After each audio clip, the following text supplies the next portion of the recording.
Hey, it's Thomas here. I'm at the office. I've been working all day in Ads Manager, doing what I love the most, creating amazing Facebook campaigns.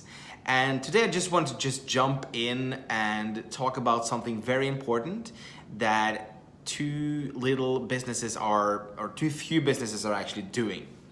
And that is around A/B testing things. So what is an A/B test? Well, an A/B test is when, for example, in an ad, I have one image that is me with a blue t-shirt and one image with a red t-shirt, and we run those ads to the exact same audience, and the difference will be extremely big. I mean, in terms of revenue, sometimes the red version might be 50% cheaper than the blue version. And that is because there's a lot of things in your subconscious that makes you react in different ways. And this persuasion, as Robert Cialdini calls it, can actually impact you like 14 days later when you kind of eventually end up buying a product, for example. And I see that a lot of people are still not using A/B testing the way it should be done.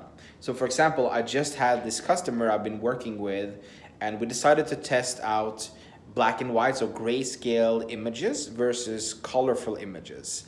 And almost 70% cheaper conversions when we use grayscale black and white images instead. So I'm not saying you should run and just start doing grayscale images all the way. I'm trying to prove a point that it's extremely important to always test. And it's not only the image you should test. You should test the headlines, you should test all the different text, the hooks, the angles. But if you're able to A/B test on Facebook, there's where the real magic happens. And you can even A/B test different ad sets and different target groups to discover what gives the best results. And Facebook has its own way of doing A/B testing. I don't think it's a particular good way, so I would like to just suggest the easy way you can test this. In your ad sets, just start with 3 and move up to 6 different ads that are showing kind of different hooks, images, text, headlines, and run that to the same landing page. And Facebook will then start testing all the different ads, and if you have your conversion tracking on point with the pixel, you can then very easily see which one of the ads converts the best.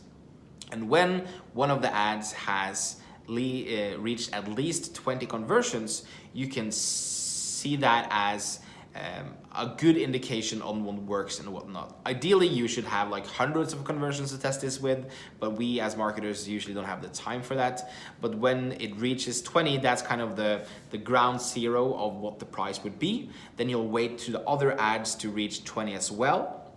And if the other is less expensive than the other, you just turn that off and you duplicate the one who's performing the best and tweak that again, and then run that against the other 6. And every time they reach a certain threshold, you're able to then see which one converts the best, and you're able to then hold your prices down.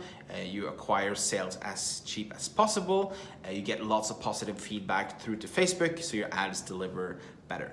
So tip of the day, don't forget to A/B test. Have a great one. My name is Thomas. I would love if you just hit the thumbs up button on this video, and I'll wish you an amazing week. Bye.